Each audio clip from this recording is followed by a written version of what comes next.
నమస్తే అండి. ఇవాళ మనం వినబోయే కథ ముసుగు. రచించిన వారు సిరి లాబల గారు.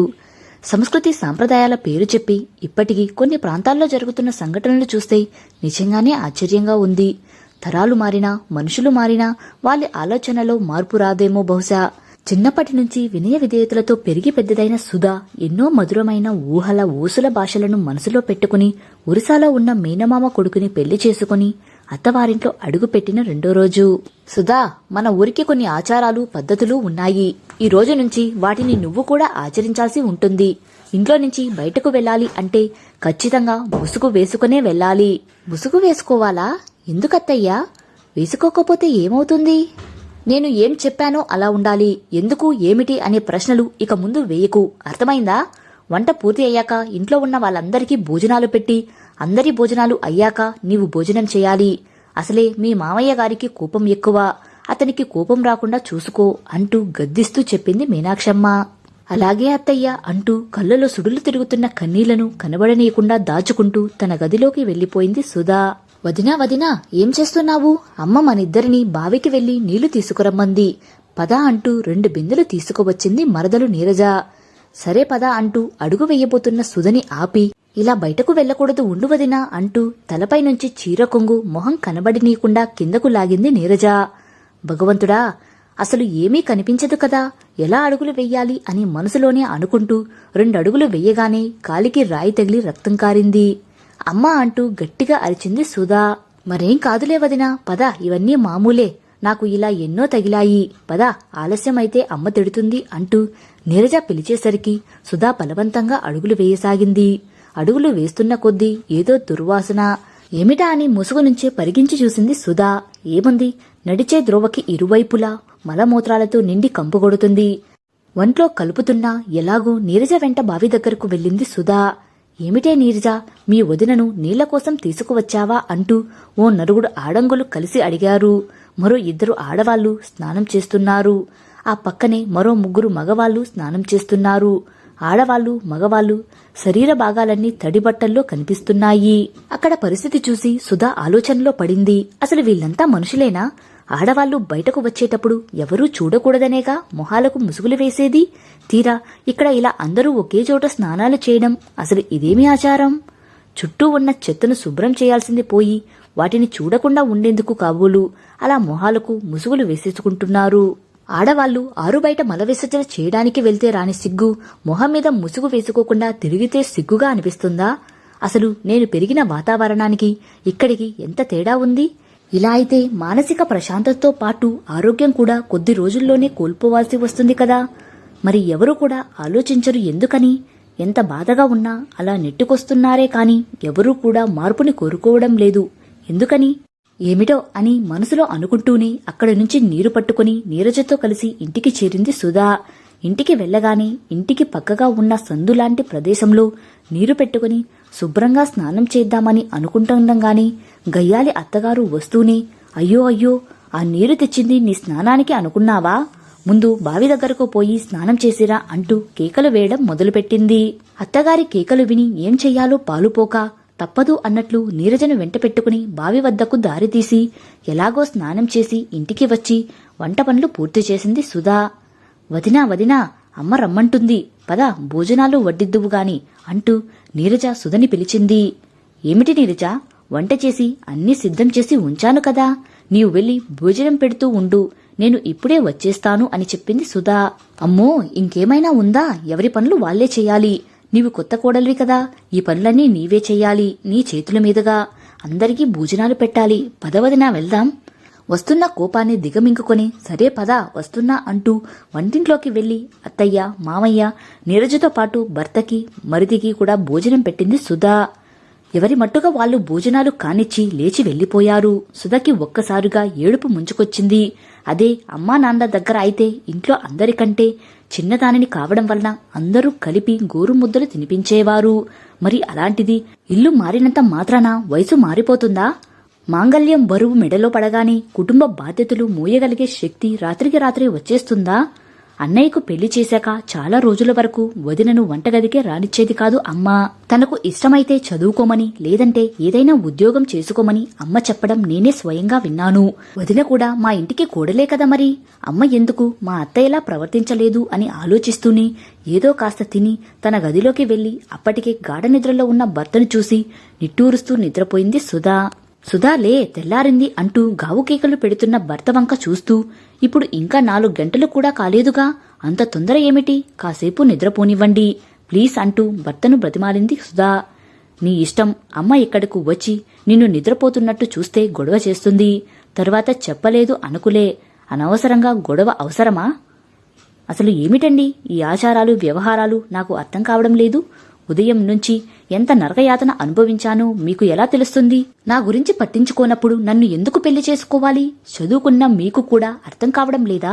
అసలు ఎంత చాదస్తమైన ఆచారాలతో, ఇలా అయితే ఎక్కువ రోజులు నేను ఇక్కడ ఉండలేను. మా అమ్మ చేసుకోమంది చేసుకున్నాను. నీకు సమస్యగా అనిపించిన విషయం ఏదైనా ఉంటే అమ్మతో మాట్లాడు, నేను బయటకు వెళ్తున్నాను. భగవంతుడా, ఎలా ఈ సమస్య నుంచి బయటకు రావాలి? కట్టుకున్నవాడే నా సమస్యను అర్థం చేసుకోకపోతే ఇక ఎవరు అర్థం చేసుకుంటారు? సమస్య నా ఒక్కదానిదే కాదు, కాని అందరికీ అర్థమయ్యేలా చెప్పి ఊరిలో ఉన్న మనుషుల్లో మార్పు తీసుకురావాలి అంటే ఎలా? ఏ ఒక్క మనిషి వల్లనో జరిగే పని కాదు కదా. ఎందుకు నా నుంచే మార్పు మొదలవ్వకూడదు? ఓ మంచి పనికి నేనే ఎందుకు శ్రీకారం చుట్టకూడదు? అసలు తన సమస్యకు ఆ బావి వద్దే పరిష్కారం దొరుకుతుంది అని అనుకుని ఒక నిర్ణయానికి వచ్చిన దానిలా హాయిగా ఊపిరి పీల్చుకుంది. అత్తయ్య, పెళ్లికి వచ్చిన చుట్టాలంతా ఎవరి ఇళ్లకు వాళ్ళు వెళ్లిపోయారు. నీరజ కూడా వెళ్లిపోయింది. మీరు ఒప్పుకుంటే నేను ఇంట్లోనే చిన్నపిల్లలకు ట్యూషన్ చెప్పాలని అనుకుంటున్నా అని మెల్లగా అడిగింది సుధా. మీనాక్షమ్మ ఏమని ఆలోచించిందో, లేక ఈ విధంగా అయినా కాస్త డబ్బులు పోగు చెయ్యొచ్చు అనుకుందో. ఎలాగూ కోడలు ఇంటి పట్టునే ఉంటుంది, ఒప్పుకుంటే నష్టం ఏమీ లేదుగా అని. సరే సుధా, నీ ఇష్టం, రేపటి నుంచి ప్రారంభించు అని చెప్పింది మీనాక్షమ్మ. తన ఆలోచన కార్యరూపం దాలుస్తుందన్న సంతోషాన్ని నొక్కిపెట్టి, అలాగే అత్తయ్యా, మీరు చెప్పినట్లే చేస్తా అంటూ నెమ్మదిగా జవాబు ఇచ్చింది సుధా. పక్కింటి పిల్లల నుంచి పక్క వీధి పిల్లల వరకు అందరినీ మెల్లగా ట్యూషన్ చెప్పడం మొదలుపెట్టింది. సాయంత్రం ట్యూషన్ పూర్తి కాగానే, పిల్లలు మీ అందరూ ట్యూషన్ ఫీజు తీసుకురావాలి అని అత్తగారికి వినబడేలా చెప్పి, రేపు ఉదయం బావి దగ్గరకు రమ్మని ఒక్కో చీటీ మీద వ్రాసి పిల్లల చేతికి ఇస్తూ, ఇది జాగ్రత్తగా మీ అమ్మకు ఇవ్వమని ప్రతి ఒక్కరికీ ఇచ్చింది. అత్తయ్య, నేను బట్టలు ఉతికి వస్తాను, పెళ్లి బట్టలన్నీ నల్లగా ఉన్నాయి, అన్ని పనులు చేసేసా, మీరు విశ్రాంతి తీసుకోండి అని చెప్పి మెల్లగా బట్టలు తీసుకుని ముసుగు వేసుకుని బయటకు నడిచింది సుధా. బావి వద్దకు వెళ్లేసరికి ఓ 20 మంది ఆడవాళ్లు బిందెలు పట్టుకుని వచ్చారు. ఇంచుమించు అందరూ చదువుకున్న వాళ్లలాగే కనిపిస్తున్నారు. అందర్నీ పలకరిస్తున్నట్టు ఓ చిరునవ్వు నవ్వింది సుధా. సుధా, ఏమిటి మా అందర్నీ ఒకేసారి రమ్మన్నావు? ఏదైనా విశేషమా అని అందరూ ఒకేసారి అన్నారు. మీ అందరూ నేను చెప్పేది జాగ్రత్తగా వినండి. ఆ తర్వాత మీకు ఎవరికైనా ఏమైనా అడగాలి అనిపిస్తే అడగండి అని చెప్పి, మరుగుదొడ్డి వలన కలిగే లాభాలు, అవి లేకపోవడం వల్ల ఊరిలో ఉన్న పిల్లలు, పెద్దవారు, ముఖ్యంగా ఆడవారు ఎలాంటి ఇబ్బందులకు గురి అవుతున్నారో అర్థమయ్యేలా చెప్పింది. ఈ సమస్య గురించి ఆలోచించకుండా మనం ఇలాగే బతికేయడం అస్సలు బాగోలేదు. ఆచార వ్యవహారాలు అన్నా, సంస్కృతి సాంప్రదాయాలు అన్నా నాకు చాలా ఇష్టం. కానీ ఇవన్నీ అనవసరపు చాదస్తాలు. మీరంతా ఓసారి ఆలోచించి మీ ఆలోచనను నాకు చెప్పండి. సుధా, నీవు చెప్పింది నిజమే, కాని మనం ఏం చెయ్యగలం అని అందరూ అంటుంటే, ఓ ఇద్దరు మాత్రం ఎందుకు చేయలేం? చెయ్యి కలిసి సంఘటిత శక్తిలా మారి సమస్యను పరిష్కరించుకోగలం. సుధా, నీవు ఏం చెయ్యమన్నా దానికి మేము సిద్ధమే అని ఆ ఇద్దరూ అన్నారు. మనమంతా కలిసి ముందుగా ఎవరింటి నుంచి వారే పోరాటం మొదలుపెట్టాలి. మన ఇంట్లో ఉన్న పెద్దవాళ్ళకి అర్థమయ్యేలా విషయం చెప్పి, వాళ్ల నోటి ద్వారానే మరుగుదొడ్డు అవసరం గురించి ప్రస్తావన వచ్చేలా చేద్దాం. పోట్లాటకు దిగితే ఫలితం లేకపోవచ్చు, కాని కాస్త నెమ్మదితనంగా మాట్లాడి వాళ్లుగా వాళ్లు మారేలా మనం ప్రయత్నిద్దాం. సరేనా? అవును సుధా, నీవు చెప్పింది బాగానే ఉంది. ఇంతమందిలో సగం మంది మనసు మారినా నీ ప్రయత్నం సఫలమైనట్టే. నా వంతుగా ఏం చెయ్యాలో అవన్నీ చేస్తాను.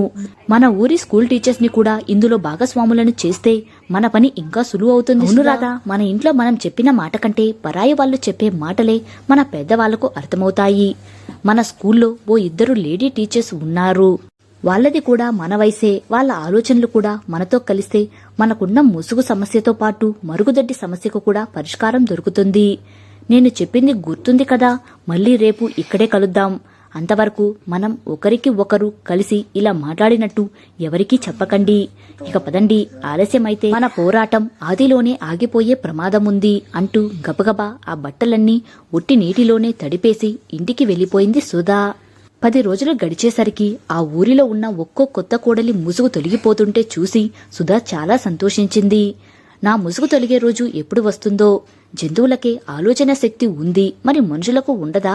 ఖచ్చితంగా మా అత్తగారు మారుతుంది అని మనసులోనే అనుకుంటూ వంట పూర్తి చేసింది సుధా. మీనాక్షి గారు ఏం చేస్తున్నారు? నిజంగా మీరు ఆనిముత్యం లాంటి కోడల్ని తీసుకువచ్చారు అంటూ ఓ 10 మంది ఆడవాళ్లు ఇంట్లోకి వస్తుంటే అసలు విషయం ఏమిటో మీనాక్షికి అర్థం కాలేదు. అసలు మీరంతా దేని గురించి మాట్లాడుతున్నారు? అదేనండి, ఎన్నో తరాలుగా మన ఊరి ఆడవాళ్లు పడుతున్న అవస్థల్ని, చాదస్తాలను తన తెలివితేటలతో 1 నెల రోజుల్లో మార్పు వచ్చేలా చేసింది అంటే అది ఊరంతా గర్వించదగ్గ విషయమే కదా.